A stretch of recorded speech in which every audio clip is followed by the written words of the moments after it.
Merry Christmas! An advance Happy New Year, Luzon, Visayas, and Mindanao, and Rodalyn TV here live in UK, and to all my viewers from around the world. This is my kind of late Christmas broadcast, but anyhow, I'm here.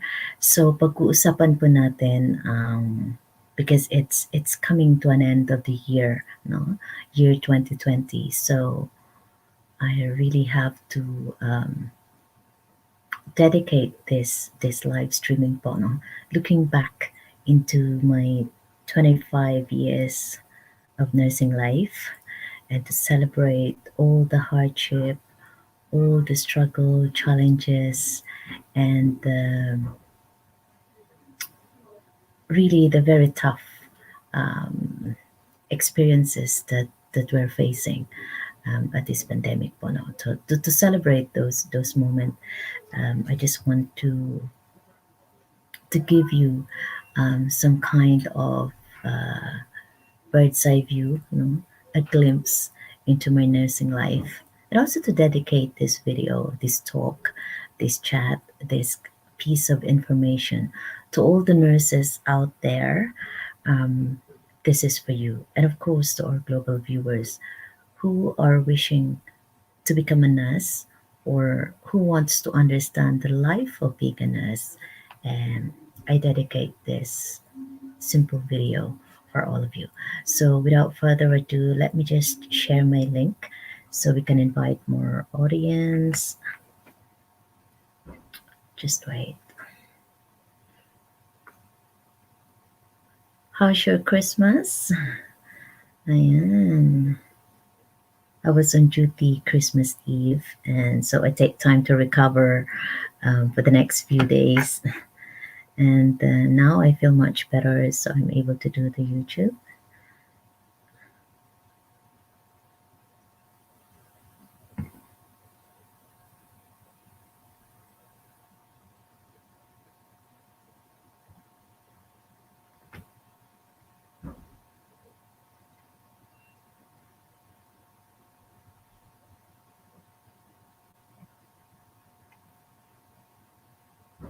Yeah, so I just shared it. Okay.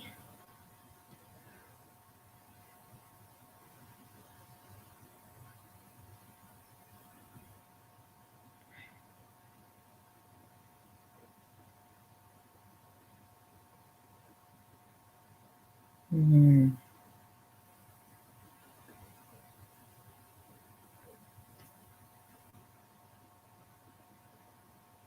So hopefully they can join us. Mm.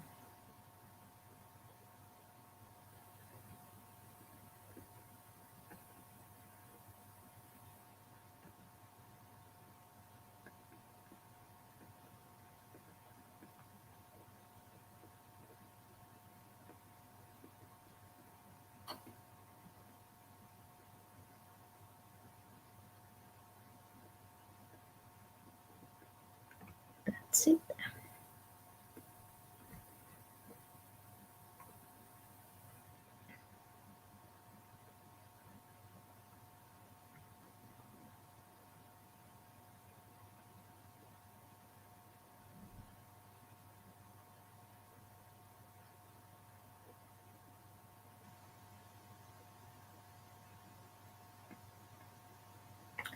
Okay, so I've done my sharing, ladies and gentlemen, and thank you so much for bearing with me.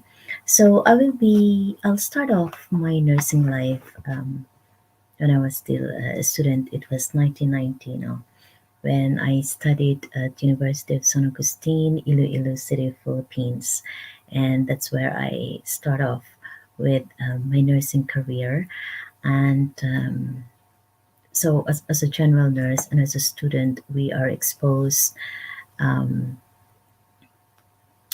in the community, in hospitals, and in different um, areas of nursing. No? So we studied nursing 101 and up to nursing 104, and then we are being exposed in different wards or different departments. So if you ask me what was my favorite exposure, um, I think I find emergency nursing very challenging. I love the action. I enjoyed the action scenario in that kind of aspect of nursing. No, the medical ward is a little bit tough because there will be constant monitoring of your patients, no, and recording, and of course, as a student, you're still a bit naive. You're still learning with all those things, and the bedside care can be really tricky sometimes, especially if your clinical instructor is following you around and checking every little bits and pieces that you have to perform. Um, but I think I love the delivery room, which is the midwifery kind that we assist in delivering babies. I think I find it exciting and fascinating to see the newborn, and especially when they come out, the first cry, and just looking after the babies. It's kind of a mixed emotion and overwhelming because seeing the baby, seeing a mother and a baby for the first time, um, it's kind of a beautiful, meaningful way of celebrating what life is all about. And I have a first-hand experience with my sister when I assist a midwife, you know, when she has given birth with my niece, and I was there. It was tremendously exciting. So um, the intensive care unit, or they call it critical care unit, is obviously by its name, it's highly critical. And like every 5 to 15 minutes you have to keep checking your patients, and all that. And you have to really monitor. These are the kind of people that is being hooked with a mechanical ventilator, and they're the kind of people that at any given time either they go or they will survive, or they will sustain that kind of um, critical part of their lives whilst they are being treated. So, and this is where medications and IV fluids, intubations, catheters, they're all in that kind of scenario. So it's really hectic. The operating room, we call it OR, in our time, it's also a different flavor of experience. Um, I think you need to have an endurance and stamina to stand or to sustain that kind of prolonged operation in order to assist the surgeon. So you really need to be tough, physically fit, and always focus, because you will be handing over equipments. You know, you will be handing over equipments in order to ensure that the delivery of that procedure, or the process of the procedure, is well, um, what do you call this one, is successful. No, the orthopedic experience is a little bit the list of my favorite, because obviously, not undermining that ward. No, I know that whoever is assigned in that ward, it's very tough, it's very challenging. The reason being is because of the presence of the wounds. You know, the wound, they're all they got cast. They have something like they're staying there for a long time. Some of them are months, you know, and sometimes if wound dressing is not properly followed, it the wound will turn out to be foul smelling and very high risk of infection. Um, yeah, so it can be very, very tough. And I feel for those for those patients who are really in there in the bed where they have to raise their leg, they have to do a lot of things that can be very, very difficult, no? And also, the I think the psychiatric ward is also a different kind of experience for me. Um, I think this one is kind of requires more intense skills purely because your communication is very, very important in psychiatry or mental health because it will have an impact. What kind of response, whatever response you have to your client at the time, it will determine how effective, how efficient you are as a nurse. You know why? Because either that client will join you, will respond to you, or they won't be able to respond at all. Or your type of response can trigger their behavior or not. Or you can either agitate them, make them restless, fidgety, or you can calm them down and make them feel better. So truly, the challenge in psychiatry or mental health, or they can be physically aggressive towards you, you know, and yeah, you need to be wise enough to follow their responses too. Whether you go inside the world, go with the flow, but never, never argue with them because the minute you do that, you will just lost it, you know. So psychiatric nursing, it can be a little bit scary sometimes because the way they present themselves and as I said, it can be very challenging because for the reason that it is, as I said, mental health, they can do unpredictable things on you as an audience, as a nurse or as a carer. They can do something towards you that you never know that they can. They can stab you at the back, they can hit you, they can punch you, they can kick you even, you know. So that's how tough it is in the psychiatric ward, you know. The community nursing experience was quite fun because you have we experienced living in the community with the families for like 30 days, like nearly a month. So we live with them, we observe, we educate, we raise awareness, we do some kind of operative kind of activities to make them really feel that we are there to care for them as a nurse, and then we look after whatever health problems that they have. So this is more of a public awareness. So we are assigned as a set of students.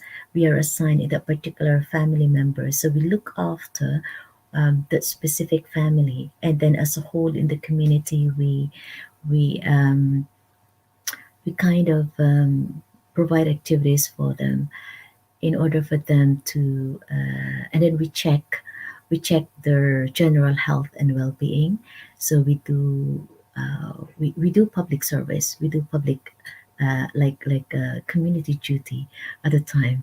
And the funniest part of it is that even though you don't ask them, but publicly and being a part of their community, having stayed with them for like a month, they really appreciate everything that you share with them, you teach them, and they and it's funny because they try to exchange it with fruits, chicken, eggs, and things like that, even though you don't require them to, but it's just a kind of genuine effort and sincerity to exchange their gratitude towards us, you know, as a student in the community.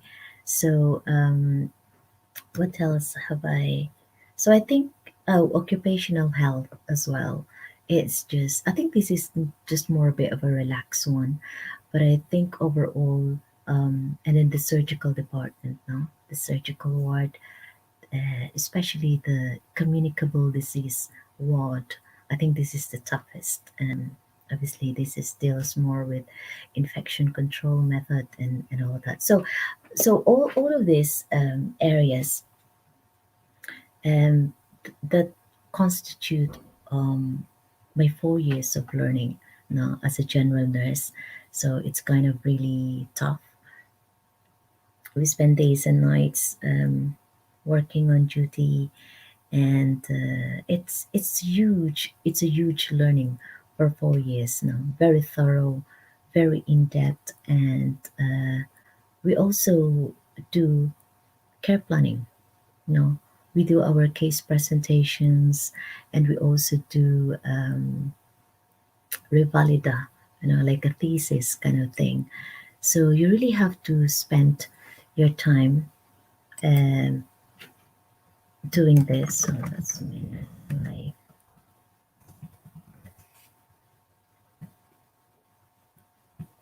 just write this down.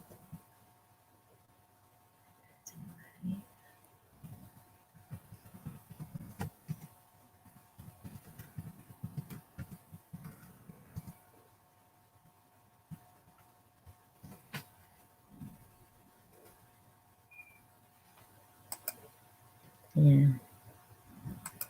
So that's one, and that's how I studied. That's how I shared my 4 years of nursing at University of San Agustina. And I think what I enjoyed most is obviously wearing my cap, wearing my white cap and my uniform, my white shoes, white stockings, a white uniform, and then we have this like a nursing apron. It's quite immaculate to look at. So yeah, it's really, but obviously, and then you have your luggage with you that you carry along with all your equipments as a nurse, so it's quite cute actually. So moving forward, that was from 1990 up to 1994 when I graduated, thank god. And then 1995 I reviewed, So we spend a month initial review, and then I do my own self review after that because I was asked by my brother to help look after his kids, in a different part of our country, and so whilst looking after my nephew and my niece, I do my self review as well, and at the same time I'm doing my voluntary work at Calamba Medical Center in Laguna for about 3 months, and then switch to Calamba Doctors Hospital now for another 6 months, and yeah, and then November 1995 I took my nursing licensure examination, and just passed it. And that was really tough because obviously I just do my self review at the time. It's quite tough really, and I wasn't physically fit when I took the exam because I just had a bit of food poisoning before that. Then I was hospitalized, so it's quite a challenge. But even then, I thank God for passing that exam. So what happens then after I got my license, nursing licensure state examination, or equivalent to the Nursing Midwifery Council PIN here in UK? I work as an ER nurse or emergency room nurse. So it was okay, but sometimes I'm being pulled out to work in different departments like intensive care, one-on-one or private nursing if needs be, or we call it also medical ward. So we are being rotated, but I am stationed in ER as an emergency nurse. And if you ask me what's the biggest challenge on my role at the time in that department, I think the the highest or the most challenging case I have assisted with was when there was an accident when a man was like like stabbed or he had an accident, no, on the road, I think, or something.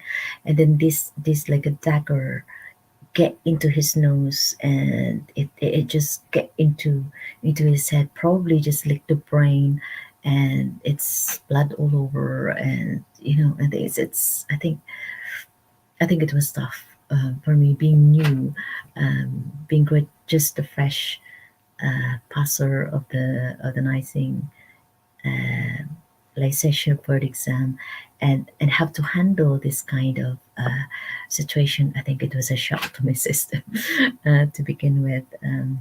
And also, like every new year, we receive a lot of cases, especially like accidents, like without fingers, uh, being exploded with fireworks and all that. No, or you have like emergency cases with cesarean section, and yeah, and then that you need to do catheterization on the spot, intravenous IV fluids, and all that. It's quite challenging, really. And yeah, I think these are the things that I missed in emergency nursing, that you really have to be quick and very robust in your assessment. Everything, you have to be quick with it, in order to adapt, in order to react or respond, or render the care that is expected of you at the time when the patient comes, or a time when the when the person arrives in the scenario needing your help. No, so that was the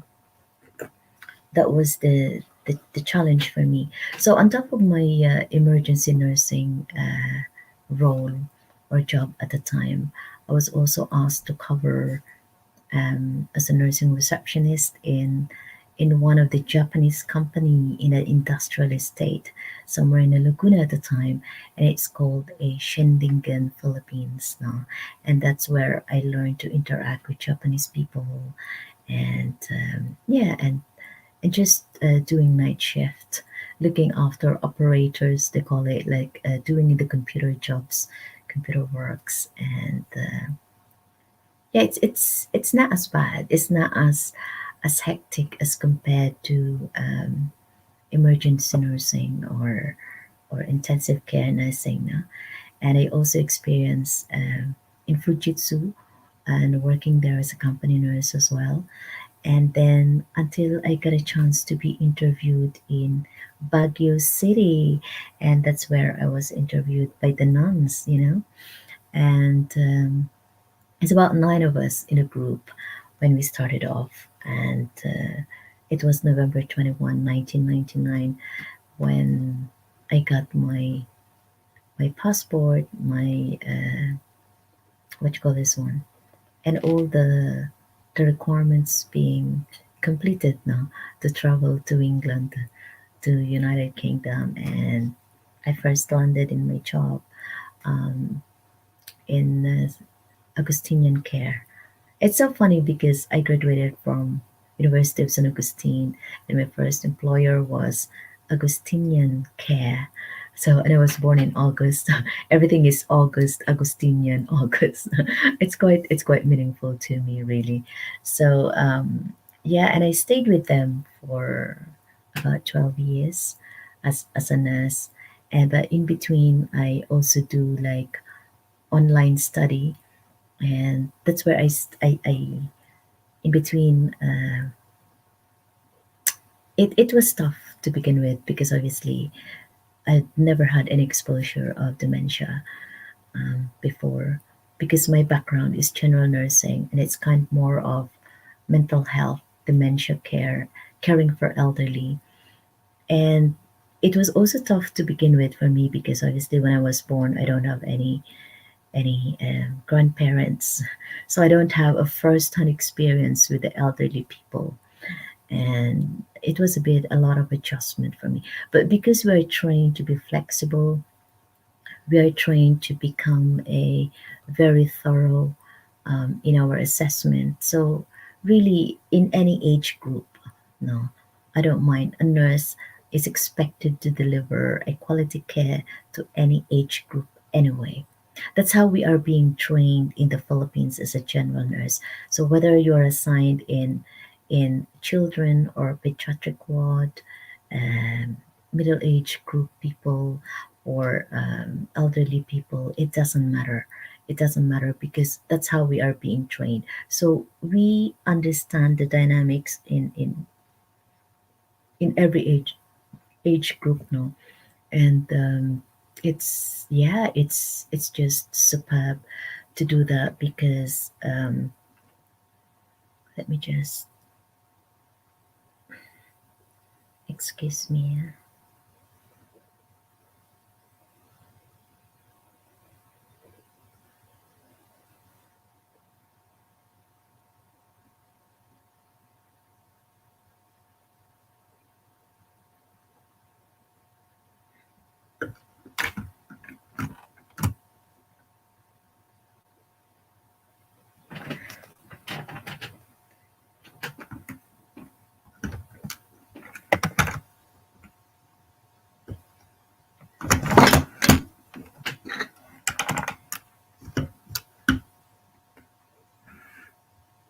Yeah. So so by the way, this is I'm doing both now, live in Facebook and in YouTube as well. So that's why I got two audience. So the title of my live at the moment is about my nursing life and this celebrating my 25 years of nursing career. So I started off already in the first part when I was still a student. So I'm just continuing now on my my dementia exposure. So the first 6 months of my nursing exposure, obviously we work as a senior carer while we're waiting for our PIN. So we're being mentored by a nursing manager who was a nun at the time. So we're being assigned a mentor, and we did that for 6 months. So we are being trained about the regulation of the Nursing and Midwifery Council here in UK, how to get the PIN, the nurses' code of conduct, like prioritizing people, um, promoting promote effectiveness, practice effectively, and professionalism and trust, and all those kind of sort of things, as our NMC code of conduct. And also, we're also being trained on how to communicate with people, do nursing care plans, and also what do you call this one? And also draft nursing assessments, go with the GP rounds, change medication cycle, administer medications, catheterization, and all those type of trainings like health and safety, manual handling, infection control, um, how to deal with challenging behavior, diabetes, stroke, all types of medical conditions, and obviously we're trained on how to handle people with who lives with dementia, obviously. So these are the things that we encounter in my first job, and yearly we have to do trainings on a daily on a yearly basis, and yeah, it's just a different kettle of fish. It is a very different kind of experience, I must say. And yeah, thank God I stayed in that job for 12 years until, but in between, in between those months or years, you know, in my first job, I studied, and that's where I published my self-published book, which was published in Indiana, USA, and it's called The People's Guide: Faces Save Billions of Lives and Souls. Now, that was in 2010, and that's where I also studied. I have a online tutorial, although I wasn't able to complete it, but that's where I get a flavor of an understanding about government and politics, where I had my modules in Oxford College, and as I said, I just browsed through it, and that's where I get a little bit interested about policy making, and I got books. I started reading books about government governance and all that. At the time, I was offered management, but I'm not so keen because my heart is really longing to write. No, my heart was really longing to write.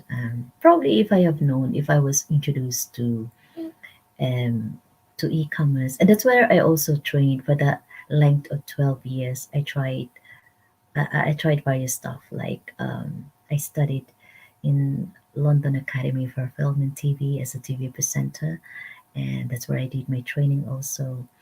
And then yeah, just because I feel bored, I feel stuck at the time, within the four walls of my nursing career. And it's kind of, maybe because it was kind of a routine job. Every day you wake up, you do the same.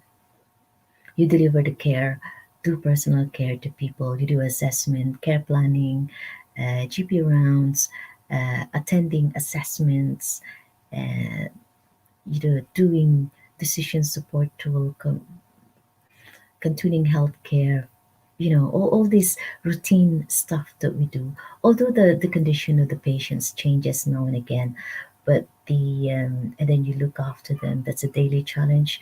But overall, um, you meet the same people, the same group of carers, the same group of managers, the same group of patients for 12 years.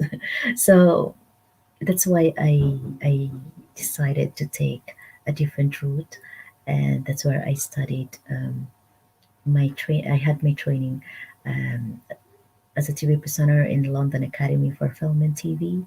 I even went to Hollywood at a time, and just to give myself a break and do something different. And I also, as I said, I also studied government and politics in preparation for whatever future, whatever things that get me ahead. And it's quite fun, yeah. So I did some significant investments for my own personal development on top of that. So it's quite a journey for me. And I think it's just an added bonus to my personality that I was able to achieve those things. And I think in 2010, the biggest achievement I have for myself is to publish in Indiana, USA, my ever first self-published book. Um, yeah, The People's Guide, and I distributed them to some of the world leaders, which I believe that can benefit from it. But unfortunately, some of them didn't. I think in a way they took it in a different way. So I don't know, but yeah, it's just there, and it's quite a journey for me because I also learn something different, which has enhanced and boosted my level of confidence. Although public speaking wise, it's always my love. I love speaking in public. I'm always um, a public person in my student years, so I quite enjoy those moments. And yeah, that's what I missed, and that's a bit of you know a bit of experience during those 12 years in my first job. So moving forward, and then I decided to. I was ready for a management role at the time, so I went into another setting, and I was a deputy manager at the time into a 60 bedded care home somewhere in Eastbourne. And yeah, from Burgess Hill, I went to Eastbourne. It's quite a journey because that's where I did also a different level of management. No? And that's where you realize that managing people is, it can also be tricky. It's not always um, it's not always what you call this one. Um, it no matter how good or friendly, tough or kind, people will always have something to say. So that's what I learned, and you just have to take everything constructively. Sometimes it hurts, sometimes it can be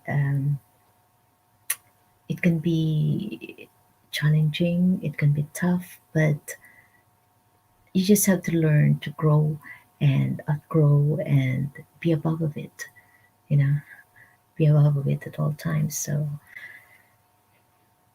sometimes I think, why did I end up to be a nurse? So yeah, it's quite tough for me, knowing that nursing isn't really my first love. No, I anything to do with public speaking and writing. I think that is more of me now, and probably leading. My performance in as a nurse and my performance in a care setting, I think, to be fair, will depend on how am I being treated also, because I'm a highly sensitive person, but deep inside I know I can lead. But sometimes I feel like you're being bullied, harassed, and not really well respected or misconstrued, things like that, and often wrongly accused. I think this is the saddest part of being a nurse, especially when I first come on duty in a dementia setting where I didn't fully understand what dementia is at the time when I was first new. And then I see these people trying trying to hallucinate or verbally aggressive, physically aggressive, They can punch you, kick you, and then say rude words towards you without first realizing and understanding what it is. It's a shocking to my system.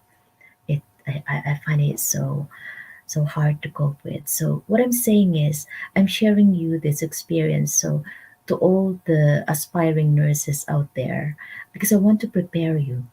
I want you to be um, tough skin. I want you to develop this kind of uh, tough feelings, that wag kayong ma-offend, or you don't have to be offended or be upset or angry, because chances are, if these people will hit, kick, and verbally abuse you, the first instinct you're gonna have is like hit them back, but obviously you're not allowed because you're a nurse. And so the technique that you have to do is just stand back and go away a little bit and then come back afterwards, and get back to them, because these are the kind of people who doesn't understand, especially if they're the kind of people that who cannot express themselves, who cannot respond to you in a manner that you expect them to be, because the memory is lost, and they don't have any understanding, they don't have a clue of what they're doing po, no? So that's one secret that you need to understand when you are looking after this kind of people, Bono. So, but obviously, you will be working with different kind of ethnicities, different background. You'll be working with British people, Europeans, Africans, Filipinos, Spanish, Americans, Arabic or Emirates. So you need to learn to adapt to different kind, or Indians, Nepalese. These are the kind of people that I work with so far. Also Romanians and things. So each of them, they have their different kind of personality, different kind of attitude, different kind of um, professional approach. to caring with people and even with communicating with you. So the challenge here, as a new nurse, for example, if you're a new nurse, is for you to understand the different kind of culture, the different way of how these people communicate with you. So that's why the active listening is very, very important, because um, and the tone of your voice, how you say things, how you relay this message to them, it's very, very important, Pono, because it can be misconstrued, it can be misunderstood. There are people who can be very, like, kind of aggressive in the verbal way of approach. They can be, you think they might be shouting, or they can be angry, but in fact it's just how they speak in their own, in their own way of communicating to people. You also have to consider their way of what you call this one, their way of approach towards you. So yeah, there are a lot of things you need to adapt with.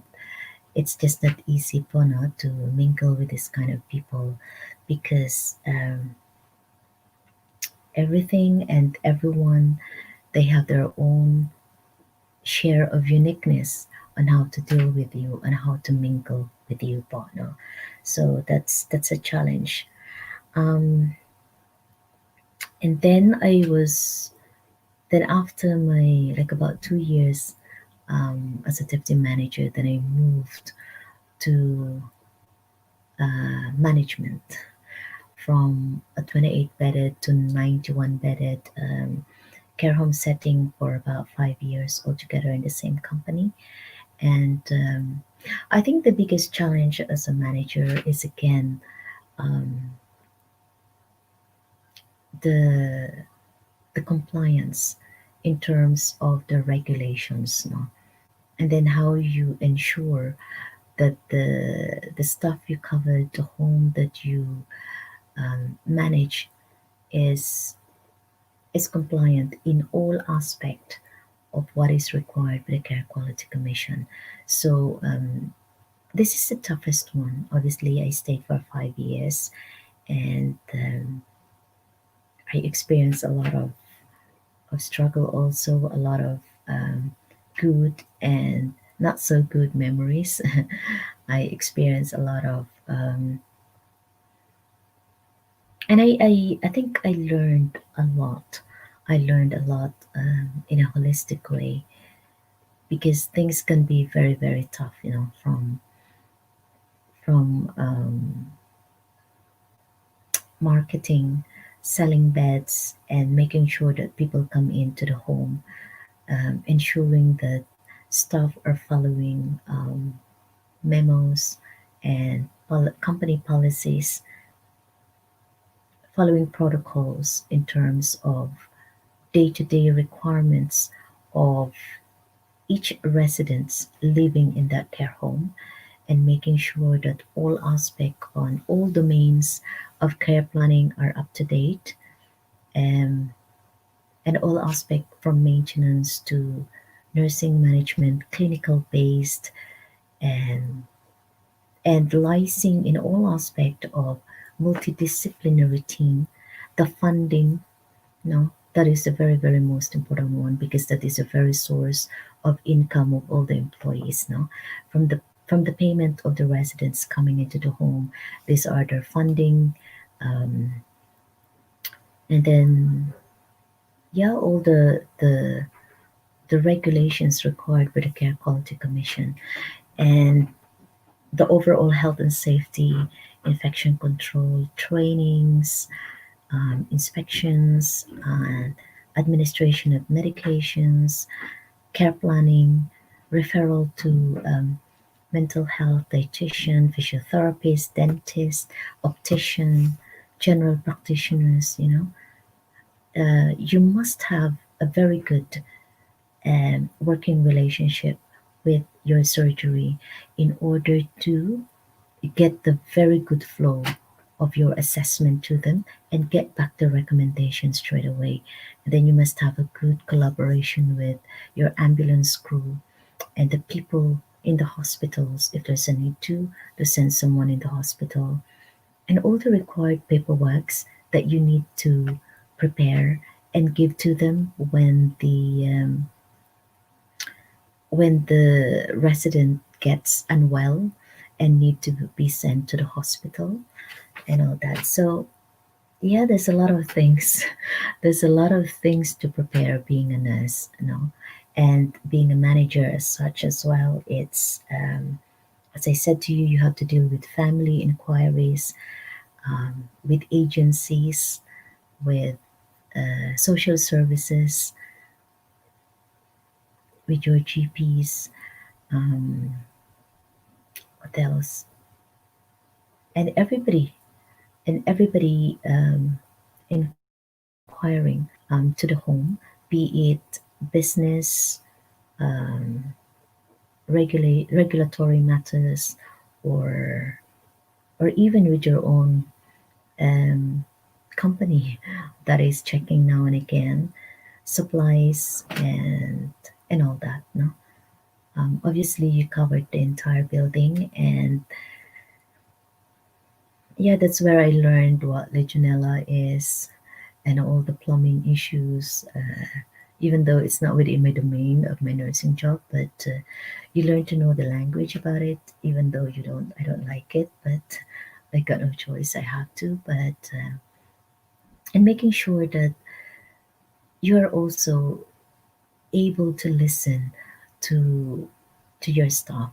You know, they also play a vital role in sharing information and also um, giving you direct information on how to assess and be able to connect and liaise with the medical team.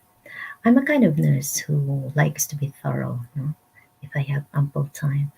Um, because when I was in college, I get the highest rate in case presentation. I was applauded on in case presentation because I was able to connect the very psychodynamics. We were given a case, and obviously I have to fully assess from birth to aging. The very the etiology of the disease, the rationality of the person's behavior from from the very beginning, from their children life up to adolescence, and then when they reach their certain age, and then I have to connect the dots. I think that's I noticed this is my strength, connecting the dots from the current situation and going back on how they were before, and then trying to connect them. So for example, if the person why is the person behaving this way, it's kind of root cause analysis.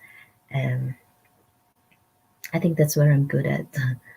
I always ask these five whys: why. Now, why is the person taking this medication? Why? What was the rationale behind it? What are the conditions the person is living or suffering with? And what are the side effects? What are the effects? Is it impacting that person's health? And how long has she been taking this? And what is the complication towards the other condition? What is the impact of it? All these things I try to explore before I will come up to and arrive to a certain analysis, and by the time I have to liaise um, with the medical team to make sure that you are providing them a very thorough background, so they themselves will also be able to understand and give appropriate recommendation. And for me, that is very important, very special in a way that you all work as a team. We all work for the best interest and the general well-being of the person. So to provide a very thorough assessment and a very solid foundation of who they are and what they've been for and what this complex, the nature, the the exact package of their overall condition. I think it's very vital in the process of nursing assessment, and be able to give this information in a very thorough and precise way. I think it's very very important. Okay, and I think the biggest challenge when I was a manager is when I inherited a home rated as inadequate, and it continues needs improvement, and then suddenly you turn it around to become good. I think this is quite an achievement with the help of everyone. Obviously, you can't do it on your own, um, but I think to be on top of all the paperworks, um, is quite something. It's quite an achievement because when you inherited a home that is already in embargo state, that is already in a downside of it, um, you know, it's quite tough because you are absorbing, you are taking over the leftovers, the rubbish, the all the inadequacies, all the flaws of the home. But the hurtful side of it is that obviously you took the responsibility of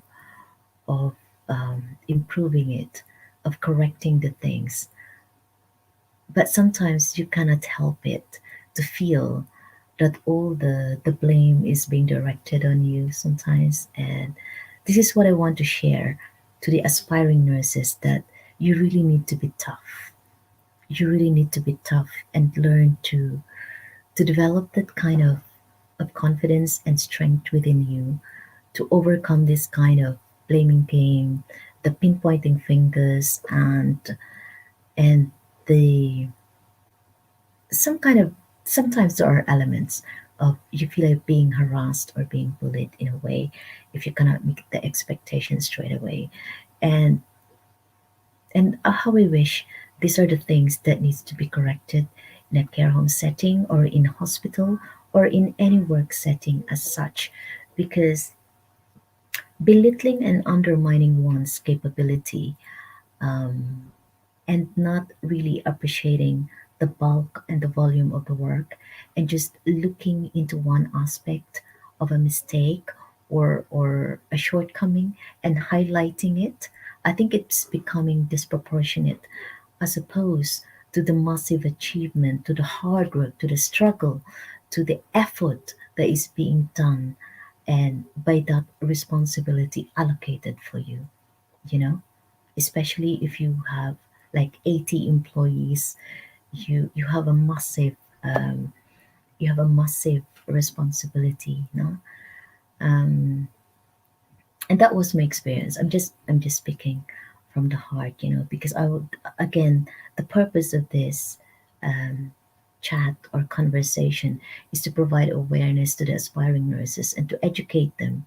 What are the expectations, what are the experiences that we're going through when you decide to become a nurse in a hospital or care home setting here in the United Kingdom, and then when you decide to become a deputy manager or a manager one day. So these are the kind of experiences that you may see, and you may experience. Hi, boss Jerica. Thank you so much for coming. Um, just wait, yeah, because I'm live in YouTube as well. So let me just wait. So excuse me, ladies and gentlemen, I just give this person a jacket. Ayan, may jacket ka na, boss Jerica. Thank you. Feel free to send your bahay, no? So, moving forward, just feel free to drop your link, Boss Jerica. Thank you so much. Ganda ng boses niyo, parang sa LRT. Ganon? Are you also here from UK? Thank you so much. Anyway, are you also a nurse, Boss Jerica? If you know anyone, your friends, invite them to this video, yeah, or share it with them. So anyhow, that's my experience as a manager in a care home for 5 years, obviously. So there are a lot of responsibilities in there, really. But I think the tough one that I experienced was like dealing with social services, safeguarding, and the family members. No, I'm kind of lucky in a way. Of course, you can, yeah. Yeah, feel free to ask Boss Jerica anything that you want to ask. Is it relevant pa sa topic or about your YouTube channel? Just feel free to ask, yeah. And obviously, if you the challenge is on how to communicate and deal with family. Again, this is my way of expressing. Whoever watches this video, know this is again educational for all the family members who have loved ones in the care home. And I would encourage you when you communicate with nurses in the care home, I think it will be helpful. I would politely suggest it will be helpful if you would understand and train yourself about dementia. And I would highly recommend the Alzheimer's Society so that whatever your loved ones is expressing at the time of your visit, of course they have concern, of course they have changes and things like that. Learn to accept the condition of your loved ones. Learn to accept the condition of your mom or your dad, and just come to a conclusion that you entrusted us with your loved ones, yeah? Learn to trust the people in the care home unless you suspect that obviously there is some kind of abuse, which in general, it can happen in any care home setting, whether are lack of staff or whether it's poor management or whether is lacking equipment or lacking support. But if you feel that specific home has a very good foundation of management support, of skillful nurses and carers, and the chef providing the amazing food, and adequate supply, and all the team are working together. I think I want you to sleep and be at peace to yourself and be convinced that they are well looked after. Okay, at the end of the day, we nurses or in the management or in the caring and in the whole entire employees of the specific home is they are treating your loved ones as part of their extended family, and I can reassure you that we value them, we love them, we care for them as our own. So that's the good news that I want to impart to the general audience that um, in any care home setting, as long as you know how to communicate as well, I think communication is very important within the family and the care home or the hospital as well. So I'm speaking in a general broad sense that covers the whole nursing aspect, wherever you are in the community, in the care home setting, in the hospital, in ambulance crew, or anywhere. If you're a nurse, this video is for you. Okay.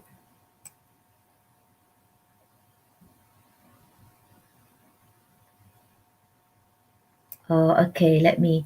Okay, this is the question from one of my audience, and it says, ang mama ko kasi manginginom at may sakit na siya na may bato siya sa apdo.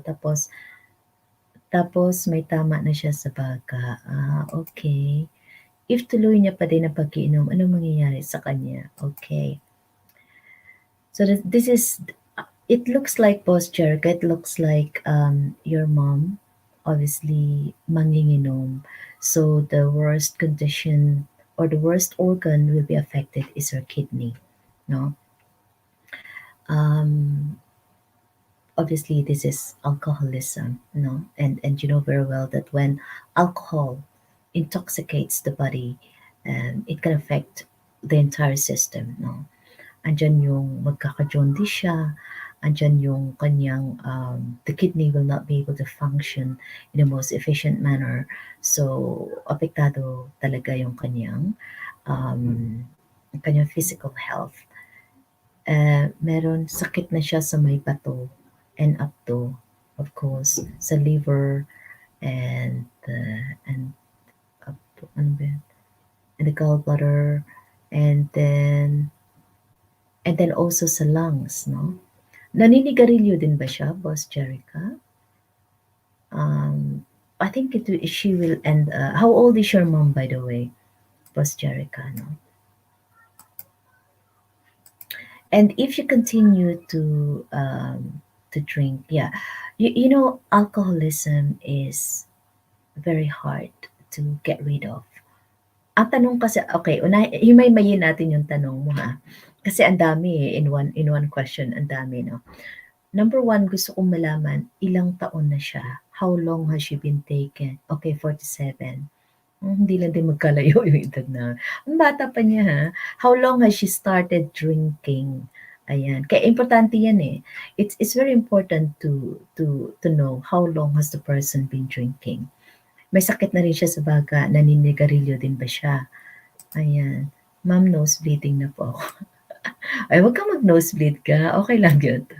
Tama po ba, nurse? Yes, I'm a nurse. I'm a nurse I'm a general nurse din po. Ayan. Pag tuloy-tuloy siyang, part 7 na pa. Ayan. Okay. Wow. So she's been drinking for nearly over 30, 20 years? No, 20, 30 years? Parang ganun. Okay. So, we have to be realistic, Boss Jerica, no? I think if your mom has been started, ano ba yung iniinom niya, yung talagang hard whiskey o baka naman ibang mga mild lang na mga alcoholic na less percentage? Kasi kung talagang sobrang laklak na yan ng mga hard branded whiskey talaga, no? At parang yun na yung kanyang mahiwagang tubig. Ika nga, talagang gin, I'm not an expert on alcohols, no. But as far as I know, gin, Ginebra, wow. Medyo, hindi ba emperador? Hindi, joke lang. Gin, Ginebra, no. I don't know the percentage of gin, Ginebra, no. But if you see signs and symptoms na kay mama mo na talagang it will come a time na talagang mag-aano yan, talagang yung skin niya, talagang mag-iiba yan ng kulay, tapos hanggang sa, ang mababa niya yan na, wow, basta halos araw-araw nagkaalak siya, minsan gusto ko na umiyak. Oh, that's really sad. Bakit unang-una, bakit po nag-try uminom si nanay? Ano po ba yung background ng kanyang pagkatao? Siya ba ay produkto ng isang broken family?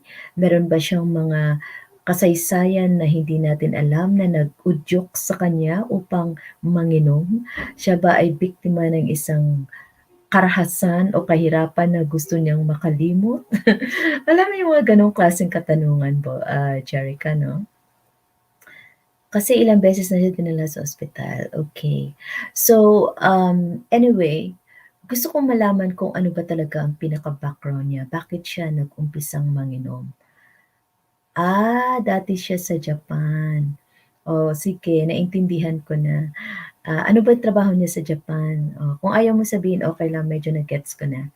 But anyhow, um, ang hirap 'no, ang hirap na minsan it all started with socialization, eh, o kaya yung peer pressure. Lalo na okay, let's take alcoholism in a general broad sense po 'no, ng whatever age group you're in, whether you're a teenager who started with drinking, or it's because of the peer pressure. For all the students, for all the adolescents out there, please, please, just take everything in moderation po, no?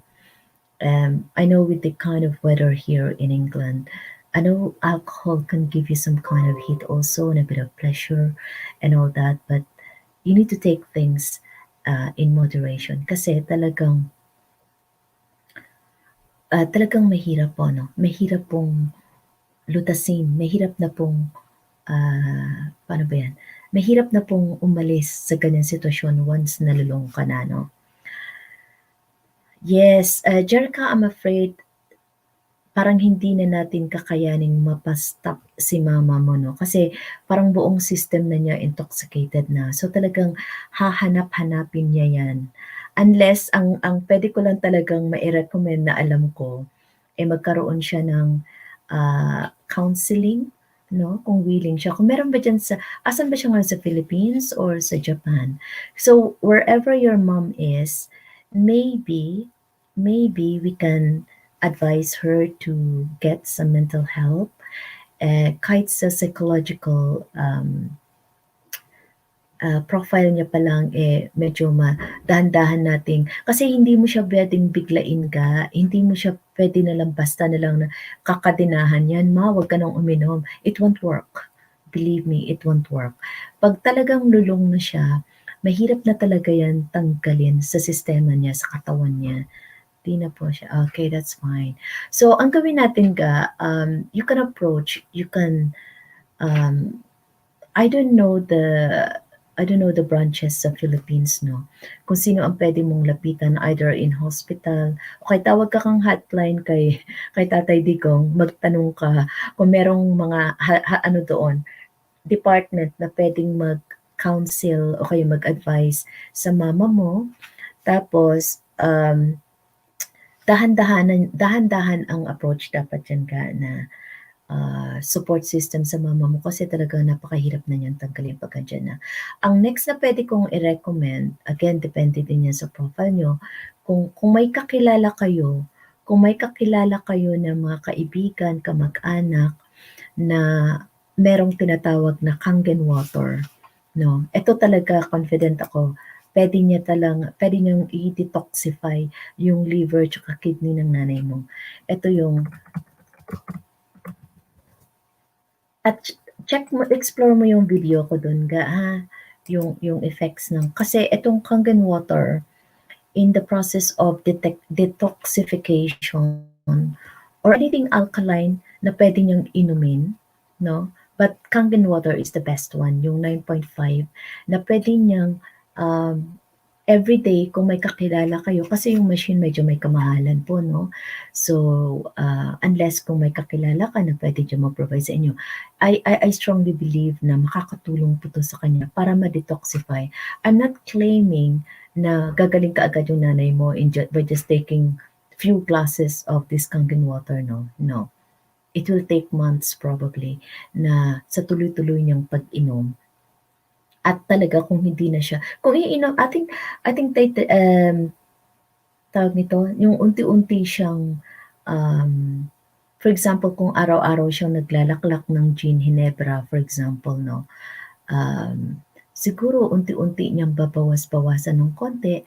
Like for example, instead of 1 glass everyday or 1 bottle, kahit magsimula siya sa magdahan-dahan siya ng ano, ng kalahati o kaya 1/4, 3/4 hanggang sa totally withdrawn na siya 'no, with the help of Kangen water. Kung meron man na gamot na puwede niyang inumin maybe, eh, bahala na si doc kung mag-prescribe niyan 'no, because I'm only a nurse. But I think the counseling I think ang kailangan ni nanay po ay isang holistic na support system na tinatawag. So meron yung mag-a-advice sa kanya, baka lang po, na-overwhelm si nanay sa mga problema niya o kaya sa kaka-socialize niya sa Japan dahil part ng trabaho niya o kaya'y, hindi rin natin siya totally masisisi 'no. Dahil siyempre kung ano man yung naging trabaho niya, eh, malamang, with all due respect to your mom, maybe, and not being prejudiced or judgmental, maybe yun ang nag-udyok sa kanya para lang makakita ng trabaho, para naman matulungan at mapundar ang kanyang pamilya. But again, in a sense, namatay na mama niya. Okay, I'm sorry to hear that, no? Um, pero I think, no, mamatayan man tayo ng loved ones. Um, Sana all na bigyan din natin ng self-love na tinatawag. Bigyan din natin ng value yung self natin. Na 'pag nawalan tayo ng minamahal, isasakripisyo din ba natin yung buhay natin? Sisirain din ba natin yung buhay natin dahil nawalan tayo ng minamahal? I think this is the time na we start to ano 'no, we start to refocus or redivert ourselves. Bigyan din naman natin ng importansya yung self natin. Oh, lahat na nagsimatayan na, ayan. So, namatay yung mama, tapos yung lola namatay din, yung lolo ko nanumbalik ng pagkaanak niya, ayan. So, ibig sabihin problema talaga sa pamilya ang pag-iinom. Okay. So, medyo challenging po 'no. So, kahit probably siguro kahit anong sabihin ko na advice dito, kung talaga again it will start from attitude of a person, Jerica, ano. So, kahit si lolo mo man, lola o yung mama mo, nagkasakit na, I can see na mahirap ng baguhin. However, um, ang unang tanong diyan, puwede ba natin makausap si nanay? "Nanay, willing ka bang magbago?" 'No? That's the number one question you need to ask your mom. "Mom, how willing are you to change?" 'No? So, tanungin natin si nanay kung talagang willing din ba siya na mag-change and then doon natin siya ngayon hahanapan ng support system. Doon natin tutulungan si nanay na kunwari tumawag sa helpline 'no, diyaan sa Philippines. I'm not sure kung sino na ang in charge diyaan. And then dun natin siya ngayon 'no, may mga steps yan, eh, hindi mo siya basta-basta lang mawi-withdraw. Naintindihan mo, Jerica? So, you as a child, kailangang unawain mo na lang muna si nanay. Kasi yung kung sisigaw tayo, magkaaway kayo, it doesn't work. Kasi lalo lang siyang ma-irritate. The more she will get agitated, restless, and aggressive, physically, verbally. Parang nakikita ko na yung parang naninigaw siya, nagiging aggressive siya, o kaya'y nanghahagis siya ng mga object sa bahay, magkaaway kayo 'no. Kung ang engkwentro ay yung kung ang way of communication niyo is confrontational. So, other than that, other than therapy, counseling o kaya'y, pag-inom ng Kangen water na talagang gustong-gusto kong i-recommend 'no. Sana and I pray na meron kayong makikitang ganyan diyaan sa may Philippines. Kung wala man, um, pakainin mo siya ng something na makapag-detoxify sa liver, kidney, at sa lahat ng mga organs ng kanyang katawan, 'no. Painumin mo din siya ng mga herbal things, 'no, mga mag-research ka sa Google ka. May mga pagkain, foods that are rich in alkaline, antioxidant, um, actually, itong mga matcha 'no, mga matcha, mga antioxidant, I know it's for aging as well, but, anti-aging thing, but yung mga cleansing, anything with detox na tinatawag 'no, yung mga detoxification at I'm not sure whether selenium or things like that, makakatulong din sa kanya. So, it's just even though it's in a form of a tea na tinatawag, malaking tulong din 'yan. So, get the help of Google, write it down, anything or any drink or any herbal medicine that can help relieve alcoholism, doon kayo mag-stick. Kung may mga foods diyaan, no, Google mo lang kung may mga foods that will help detoxify, no, or can help counter, tawag nito, yung talagang makakatulong sa alcoholism, 'no. Kahit babalik man lang yung appetite niya na tinatawag. Kasi 'pag, um tsaka dapat i-ano, i-manage din natin yung mood level niya na tinatawag 'no. Kasi kung ang isang tao ay depressed, low in mood, um,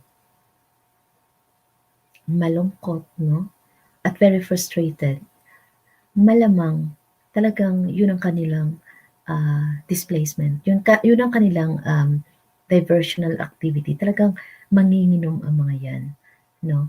Apart from the fact na hinahanap-hanap na ng kanilang, katawan 'no, talagang lulong na. So, yun lang muna ang puwede kong mairekomenda 'no, as ang alam ko meron talagang, and I hope there will be a way out for your mom kasi bata pa siya, eh, she's only 47-year-old, almost like my age.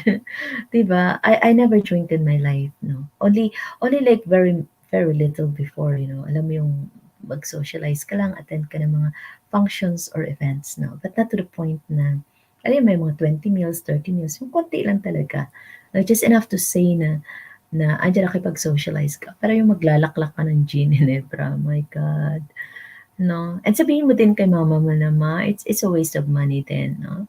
Kasi, ilan ba kayong magkakapatid na, ha? Kasi talagang lalamunin ng ospital, 'no? Lalo na 'pag wala kayong pondo. O kung may naipon man si mama mo sa kaka-Japan niya, eh, talagang kakainin din niya ng hospital niya. Buti na lang kung meron siyang insurance, 'no? So, I hope I answered your question, Jeric. Um, and of course, kailangan din niyang magpa-doktor, 'no? Sana hindi pa siya aabot sa time na ida-dialysis siya, 'no? Kasi talagang yun ang pinaka-worst scenario ng effect ng alcoholism one day, 'no? At kung ang sa baga niya naman, eh, kung naninigarilyo man siya, ayan, it's another challenge to withdraw and to stop. Kasi or kung gusto niya mag-e-cigarette siya or mag-electro or a patch, 'no, yung patch para hindi na siya maninigarilyo or, i-ano niya yung sa immune system din niya, 'no.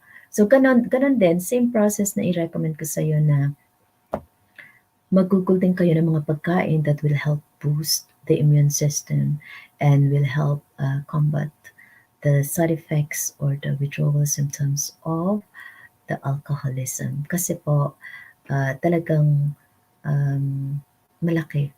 Siguro parang nakikita na butas-butas na yung kanyang yung mga apdo at tae at mga kalamnan diyan ano. So, I'm really sorry to hear about your mom's situation. So sana maka-survive siya, maka-overcome siya ng kanyang ano. So moving onwards po tayo dun sa may nursing management ko 'no, for 5 years.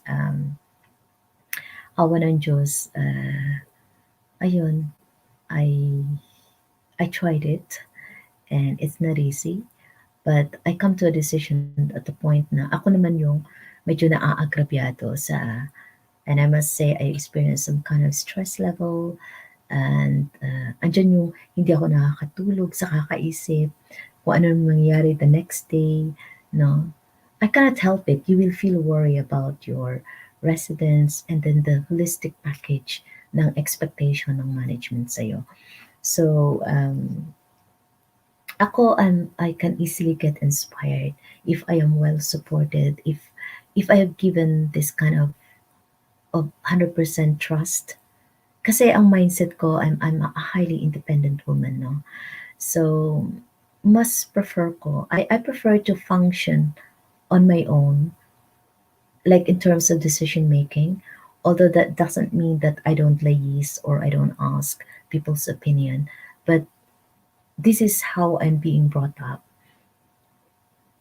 Most of my life now since 1999, even though since I was a child, because I always lead and I always presides and I always take huge responsibility and I always been on my own physically.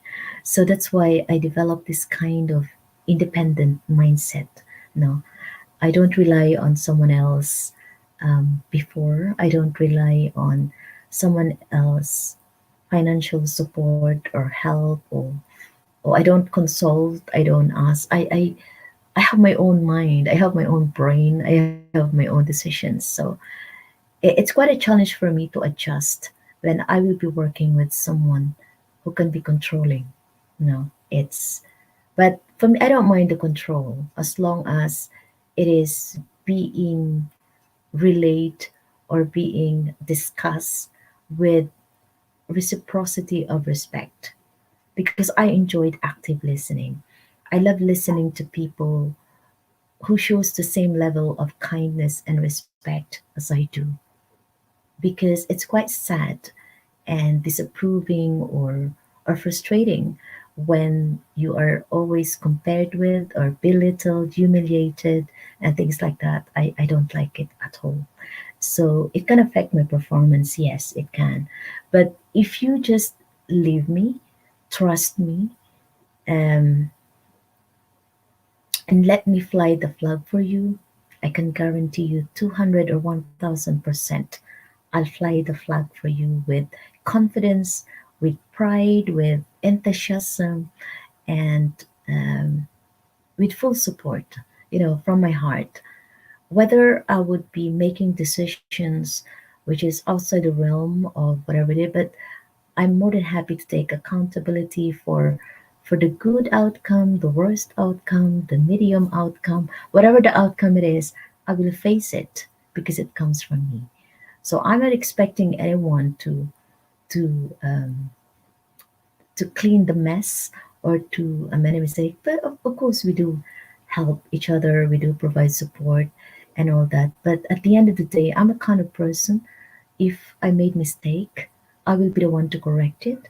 I will be the one to amend it. I will be the one to forgive. I will be the one to what do you call this one? To take up the challenge and face that kind. I have the sense. I have a high regard in terms of my sense of accountability and responsibility. That's how I am being trained for. And I'm not afraid. I'm brave in facing whatever challenge that is thrown at me, you know? So, but all I ask is give that kind of sense of trust and respect. Although sometimes I remember when I challenge men, I just get fed up. When I challenge the people, you don't have to respect me, but you have to respect my residents. And that is quite a how do you call this one? It's quite a brave word to say to a group of people who doesn't listen. I think I just get fed up in the end that no matter how kind and and friendly and nice and supportive, they don't see it. They don't see those kind of effort that you're making. So in the end, I use different technique of ignore. No, but again, there's some kind of repercussion also. People will misconstrue you because the less you talk, the better. The more you talk, whatever you do, you talk good enough, you talk less, you talk more, you still people will have their own way of assessing, reacting, they're expressing their opinion, and you can't help it. So but but the beauty of it is I learned to adapt and learn to and learn to accept the human behavior. And that's why I'm thankful of being a nurse, because I learned to study the behavior of human being. Um, that no matter what you do, people will have you on your back. People will always look at you and criticize you, either praise you, belittle you, or make unnecessary comment against you. So you just have to live up with it. But as long as you know that even though people are not looking on you, God sees everything that you do for you, that you deliver the best effort that you can. um, for that specific role that you have. You can only do your best in a certain shift, no? So to all the nurses out there listening and watching this chat, I want you to understand the dynamics of being a nurse. That yes, it can be tough. No, whatever you do, whether you help, you don't help, you have your own nursing functions to look after, to finish the shift. Just manage your time effectively. Just manage your time effectively. But again, you have to weigh up the circumstances now. I think priority setting is the key. Um, when you started your shift, obviously you have to prioritize whatever is in the diary book. No. So, for example, for me, after handover, I check my diary book, and then it depends on the day whether I have list of GP visits or GP referrals, and then obviously I start off with medication, and then you do your general check, and then well now we're required to do the obs, and and then you do your referrals, phone calls, you receive calls, you do care planning. You know, in a certain company, whether you're a manager or you're a nurse, they have a different policy. So that's the first thing you need to know, or the first thing you need to think is your what you call this one, your nursing function or your NMC code of conduct. That is the very very important one to begin with. Kasi once you know by heart your nursing functions, once you know it by heart, it's easy to maneuver. It's easy to maneuver and allocate your role in a shift. So if your NMC code of conduct says prioritize people, so which means to start a shift, you need to check all your residents. They are your people. No, you prioritize them. Who amongst the residents has an emergency needs? No. So after you listen the handover, it will be handed over to you that Mr. or Mrs. So and so is experiencing this kind of whatever the condition is. So you have to that will be your top priority of the shift, and then you make like a traffic lights color coding, so it could be red for emergency, amber for like medium, and then green if they are of least priority, that they can wait for a day or a day or 2 to 5 days now. But the urgent one, you need to focus on that person in a shift. It can take a lot of time, yes. So you have to do your regular obs, you have to do your medication, you have to do your care planning, assessment, review all the files, and then your referral. You really have to understand and keep coming back to the person in a shift until such time that you resolve. You will follow up the medication with the pharmacy, make sure that they receive the prescription. So within the shift, that will be your number one goal. That red person with the red light, because it needs um, more than care, especially if it's either they are end of life or they are having symptoms, like for example today COVID symptoms, or they're having chest infection, urine infection, and it's affecting, or they got like a bed sore, or they are on catheter, they are on peg tube. These are the type of residents you need to prioritize within your shift. And then what comes next? Again, it depends on which setting you are, whether in hospital or in care home. And so then you need to analyze your once you identify your red group, the people who are needing urgent care in that shift, then you also look at the next group, which are the amber group, which they just require medium support during the shift, and then you can allocate your carers. You allocate your carers obviously from the red, amber, or the green. But residents who doesn't have urgent or prior urgent needs, um, or doesn't have complex conditions at a time, then probably they can stay there for, they can wait for about 2 to 3 days or until 5 days now. But you just have to regularly monitor them, and even your carer salon can do that for you if you're really, really extremely busy. Now, when it comes to your GP referrals, obviously, again, different care homes got a different style of referrals. In hospital, you're lucky because your GP comes on a scheduled basis, so it's easy to get them on call, or and be. But in a care home, in my previous companies that I work with, the GP referral is done by phone. So the phone, it's either you have to wait for a long time, you'll be put in a queue. But there are also companies which everything is done online. So all you need to do is complete the information, email them, and the beauty of this system is it allows you to get recommendations, or the GP will call you and you discuss on the phone, or they will book a visit, or they will just respond depending on the input that you give.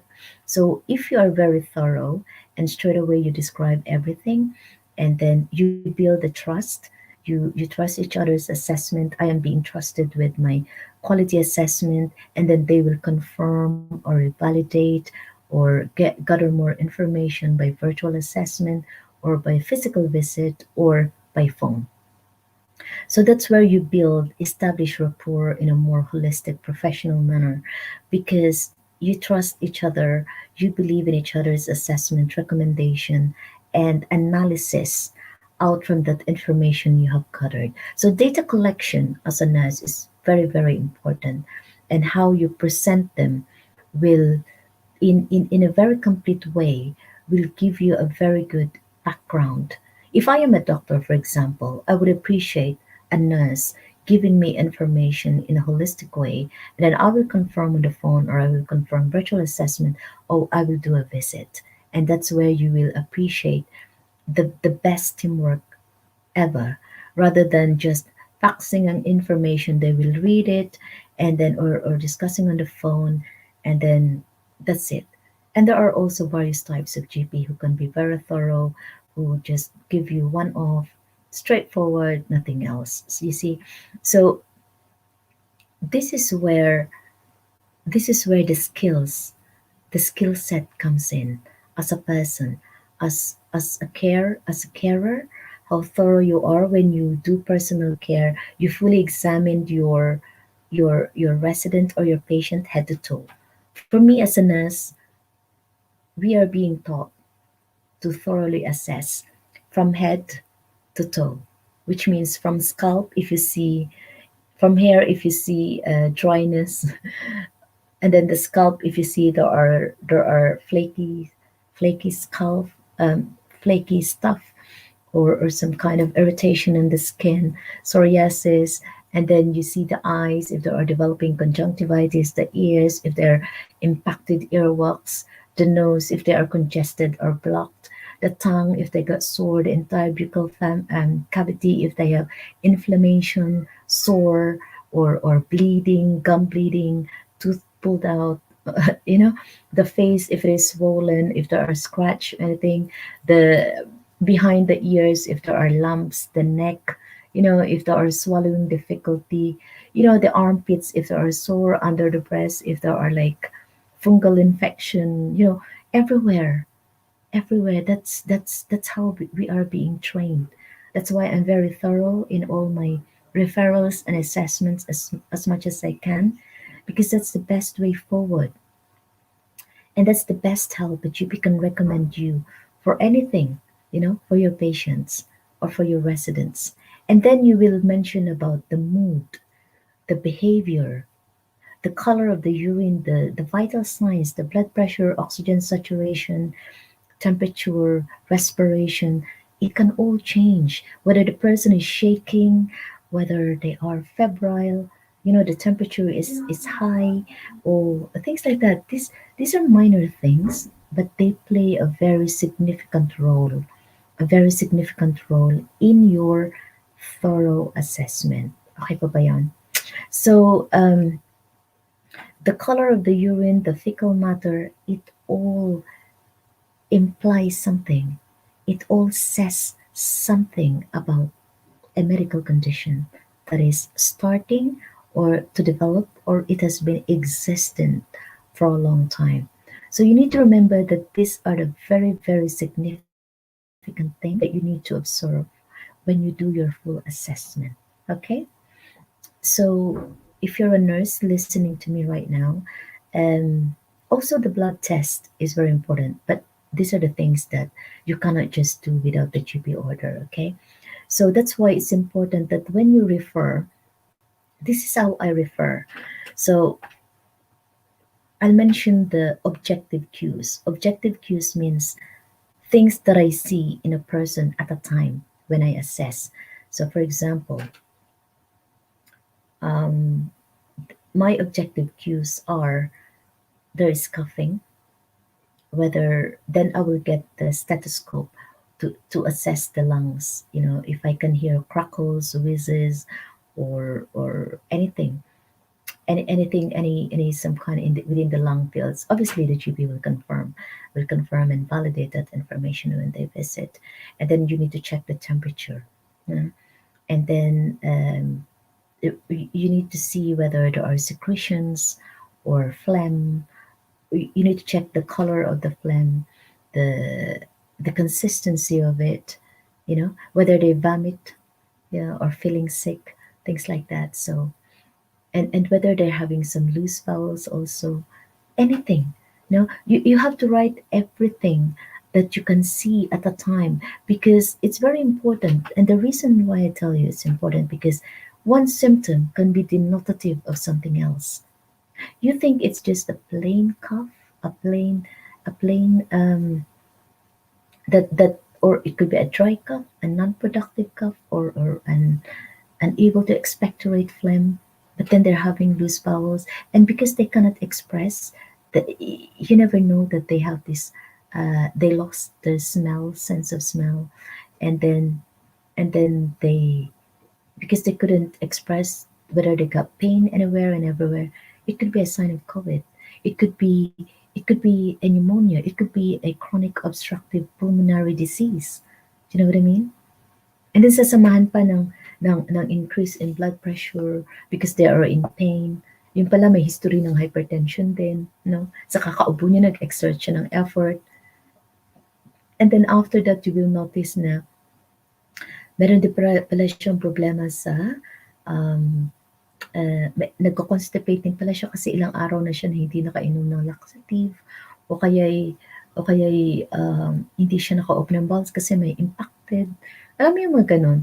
Tapos, kaya it's really important to be holistic. So, for me, there's nothing wrong. And I think for me, it's a brilliant idea to be thorough rather than be deficit of information. And then the GP will come up in a wrong diagnosis or a miscalculated diagnosis and not well proportionate enough to arrive in a certain medical report because you haven't given enough information. And then the vital signs will play a significant role as such. Example, no? You never, yes, the patient is shivering, no, and then the temperature is very high. The blood pressure can either be dropped or it can be very high also, and then there's no amount of urine passing on, or it could be indicative of something. It can be, and then the respiration is, the heart rate is very fast, and then the respiration is very rapid also. It can be anything. It can be an infection in the blood. It can be a sepsis.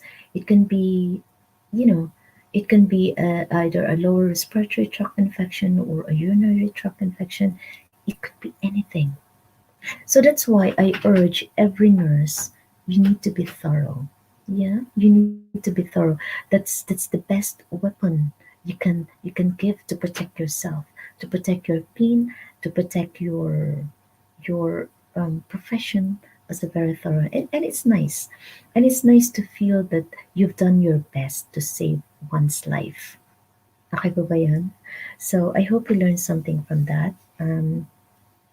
So after you've done your referral, obviously the GP will do the recommendations will do their telephone assessment, virtual assessment, or will pay you a visit. Okay, and then from there, this is the challenge bit. During the visit, obviously you have to stay with them unless you have to leave them in privacy and you have to wait. Then they will do their writings. So once they have written in the GP notes, now this is how they work here in the UK. I don't know in other countries how they do that, but obviously this is how they work. So once you've done your GP notes, or the GP have done the GP notes, completed their writings, you will then transfer this in the diary notes, and then you update the care plan straight away. So diary notes, and then obviously you will inform in the handover, you will inform the staff, you will update them what's the recommendation, you will update the medication changes. So you check if there are medication changes, so it has to be stopped in the mark sheet, or medication notes, or medication folder. No, and then you have to remove every medication stock from the blisters from your trolley, so that your trolley is well up to date with the medications, no? So that your next colleague will not make an error in giving medication that is already stopped. So you need to communicate in your communication book. So the challenge after the GP visit is quite robust because number one, you have to write in the GP, in the diary notes, handover, on top of the handover where you do the handover, yeah, and in every shift, you have to write again in the communication book to make sure that the staff who are not present at the time will know exactly what is happening for the next time they come. Especially if they've been off for a week or a few days, they won't have something to look back into, if you know what I mean. So the handing over is very, very important in this aspect. And then you have to write, again, you have to update the mark sheets, no? You have to update the medication sheet, you have to stop them, remove the medication, and make sure that you set them aside. And then you have to phone the pharmacy to make sure, to inform them that this is stopped. So the next order, the next medication cycle, they will remove that information. So your mark sheet is updated, your and then your trolleys are up to date as well.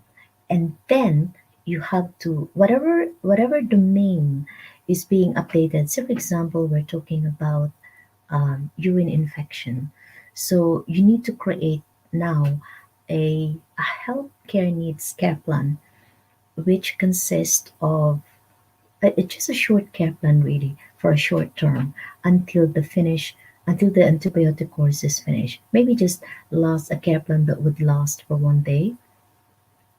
Yes, hi, Fine Wonder, that's correct. Yeah, thank you, because I'm in a care home setting.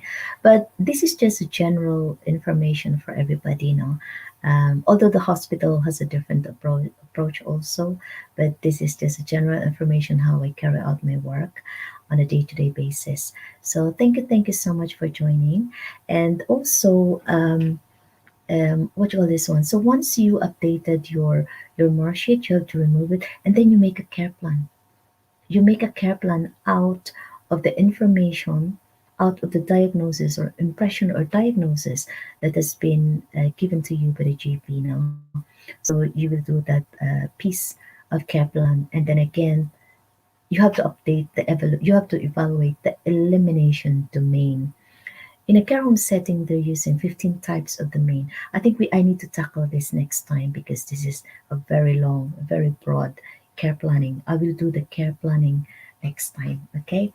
Um, so this is just a quickie how I carry out my day-to-day task. So when you do the what you call this one, when you update your records after the GP visit, you will then um, update the elimination care plan. You know, so after you created a short-term care plan, elimination care plan, and then what else? If there, and then you notify the next of kin. This is very, very important. The family members needs to be notified. Alam niyo po kung bakit? Kasi may mga pamilya, there are families who are very well connected. They're they're very much involved in the care planning of their loved ones. So it's very important po na to notify them kasi then you notify your manager and then the rest of the team, no? The rest of this team. There are also directors who likes to be notified, but there are also directors who doesn't couldn't be bothered. So it depends on the setting of your company, no, as per company policies and procedures. So you just have to abide by it.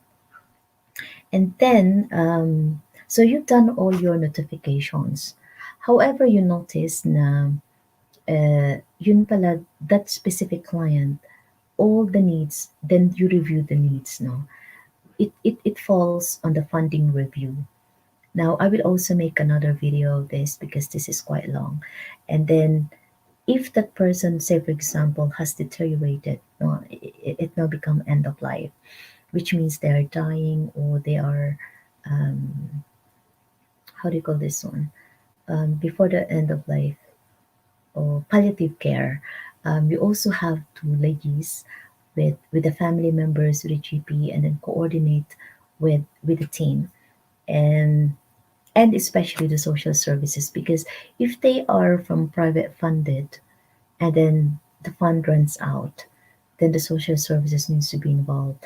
Then they will do the review, and they will do, first they have to assess their financial, they do financial assessment, and then if the funding meets the threshold, then you have to liaise with the power of attorney, or if they have court of protection and things like that, no? So again, this is a very lengthy procedure. When I say lengthy procedure, because you have the whole care profile, no, from the very beginning, page one. You need to have, make sure that your DNAR, do not attempt a resuscitation, form is updated, whether you got a respect form, whether the wishes of the family, advanced care plan, all of those kind of paperwork. So these are the things that takes away your time. It sounds straightforward, it sounds easy, but actually it can takes away your time in processing and licensing all those documentations, and then you update um, your risk assessment, the overall package of the care. Kasi yung social services, once they do their funding review, it starts from page one to finish, you know, and then you provide evidences like ABC chart, medication chart, how long has the infection been, um, any medications that has changed, whether they got challenging behavior, referrals, things like that. So it becomes holistic, no, it becomes time consuming, and it requires a lot of effort. But the beauty of this, once you get things right, no, and they approved or they disapprove, depending on the outcome, no, depending on how you present it. Hindi mo rin siya pwedeng doktorin lang, you know. It has to be realistic kasi it is backed up by evidence, no. Dito sa UK, you need to remember, no, especially if you're a nurse from Philippines and planning to work abroad, especially like here, it's very important that you have um, to provide evidences in all the changes, in all the reporting that you do. Everything is documented, but no, don't forget that.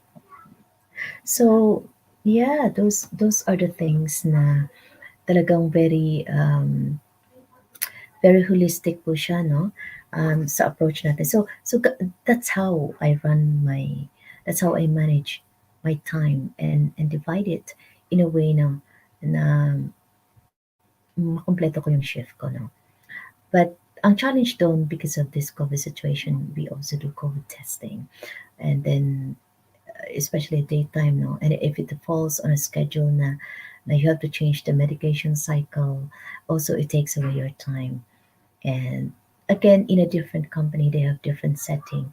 Then you have to assist your staff, you have to assist people in the lounge. When I was a manager, obviously, I have a different kind of concentration, your focus, and different kind of role. So sometimes it can be very tricky, you know, how to divide your time effectively. So it's just all about team effort also. Okay pa ba yun? So I discussed everything about that. So regulation wise, with the Care Quality Commission, again, this is also, there's also a long list. When I was a manager, I used to do reporting with the Care Quality Commission because you notify them. You have to complete a statutory notification when someone died, when someone achieved or had or experienced a serious injury, and if there's an outbreak or if there's a safeguarding, or if there's an issue or a concern about a certain resident. So you have to do all this. You have to do all this licensing and um what you call this one, and reporting now. And then, yeah, it's all about writing. I don't mind because I love writing. I quite, I think this is my strength. And then and then the challenge for me when I was a manager was when you're being called to a safeguarding meeting, whether there's a panelist, 12 people in the table, and you discuss, you present, and then you get a family as well. And then you do your regular meetings with the family members, and then your meeting with the staff, your regular sessions, and things like that. Okay, so yeah, I think we have a lengthy discussion today, and but I hope it will be very, very helpful. And okay, Baba, one fine wonder. Are you a nurse also, one fine wonder? Then si Jerica, I don't know where she is now. And yeah, so before I end, no, I just want to share, I just want to share some very inspiring note or an email. Um, and I think it's very nice then, because kahit papano our struggle, our hard work is being recognized, no? And I just want to share with you the email being sent to me by the chief executive and registrar of the Nursing Midwifery Council. I think this is just an automated email for all the nurses, but I find it very uplifting, no? When other people can only see and magnify whatever minor errors you have, or whatever shortcomings you have. But now and again, it's nice when someone really recognize all your hard work and your effort. And it says, before I end, it says, and this is a message from the Nursing Midwifery Council, no?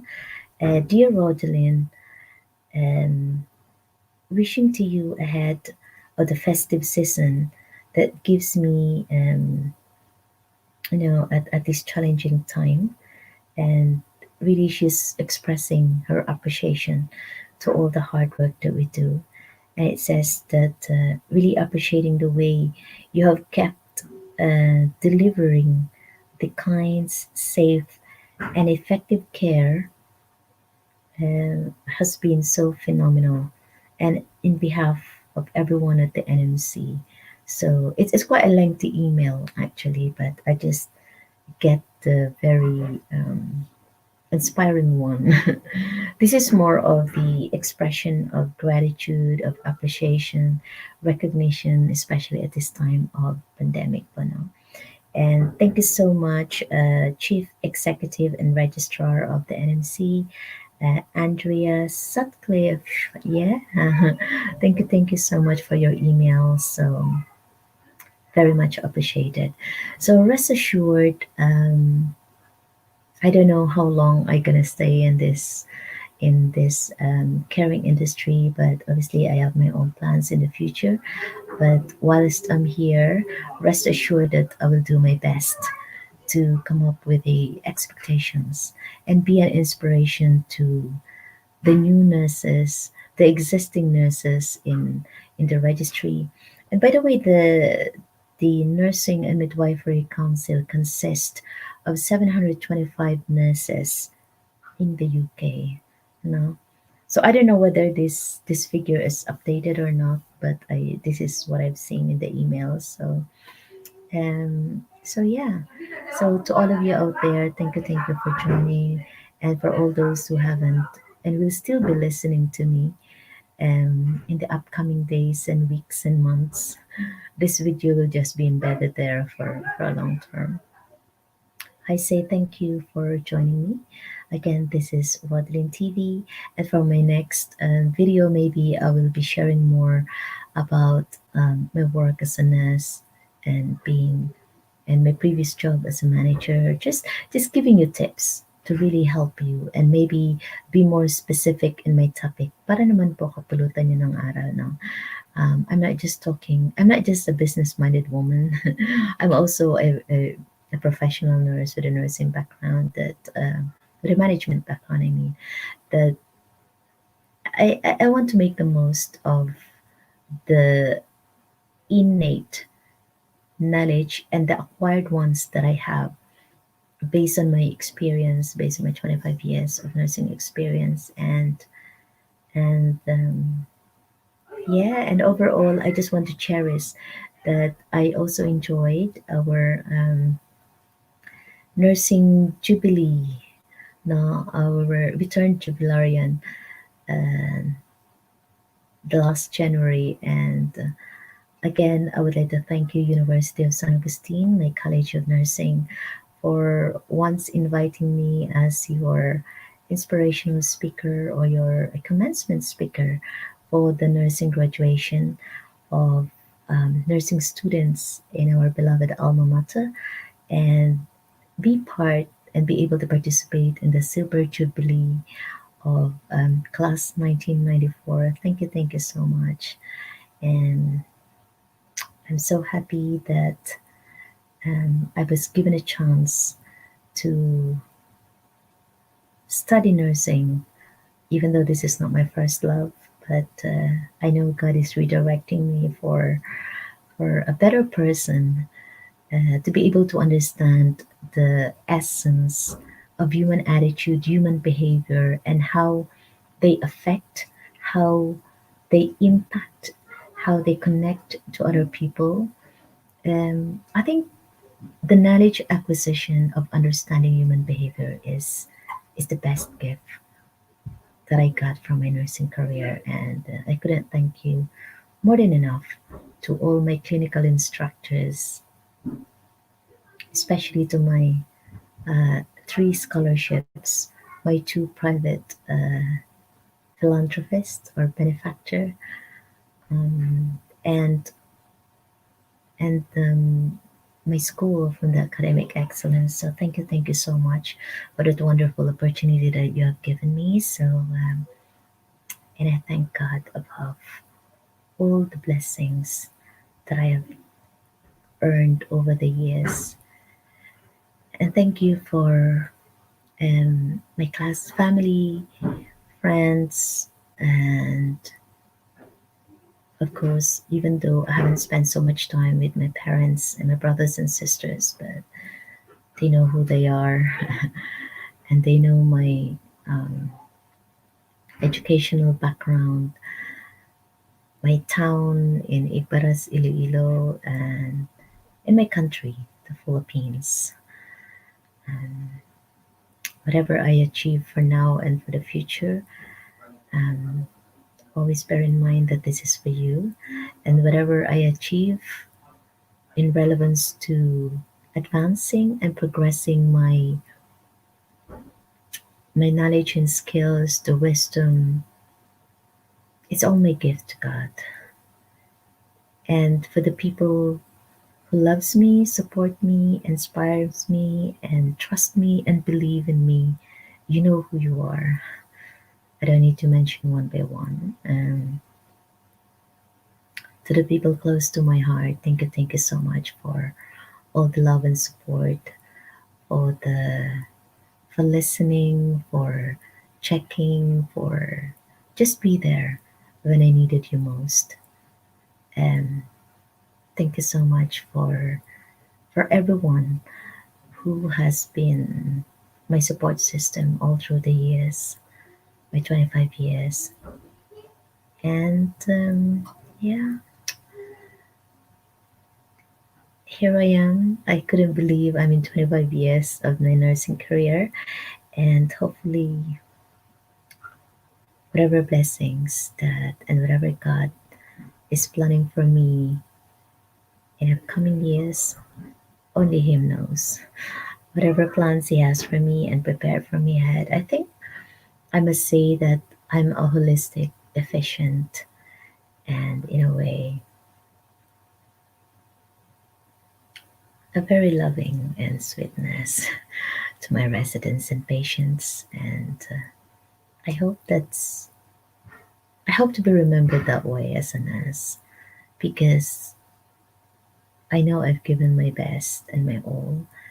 Despite the challenges that I face every day, I know in my heart I've done the best I could to help save lives. And even though I wasn't able to work in the hospital as such, but I hope this piece of information, my YouTube channel, and just this kind of inspiration that I give, and the kind of nurse model um, tips that I'm be giving you, because for me, whatever I share, and if the people learn from it, it's kind of an achievement in my part. Indirectly, I feel proud and happy that I have taught someone, that I have inspired someone, whether I knew them or not. It doesn't matter. As long as you learn something from it, then that's my gift for all of you. Okay, so yeah, so this is the other side of me. That this is something that you haven't seen maybe, or you've seen. This is not. I'm not just talking about business alone because this is another part of me. I'm not just talking about politics alone or anything. I'm just for me. I think I'm just making the most. I'm just giving time, equal opportunity for my whatever talent that God has given me to let it out, to share it, and to make it known at least, as my appreciation, as my gratitude, and as my thanksgiving for the good Lord above for giving me this kind of gift. So, last but not the least, thank you so much for all my viewers in YouTube, Rodalyn TV, and in Facebook Live. And I'll be sharing this as well in my other social media like LinkedIn and Instagram. And for you out there, thank you so much for joining me. And for those who will still be watching this video in upcoming days or weeks and months and years, um, thank you so much. And allow me to say a little Merry Christmas and a Happy New Year. I pray for the abundancy and more success in 2021 that hopefully we can come out with this horrific pandemic. And I'm sure um, God will have the best year ahead for us in 2021. This is Rodin TV saying goodbye and I love you all. Thank you. God bless.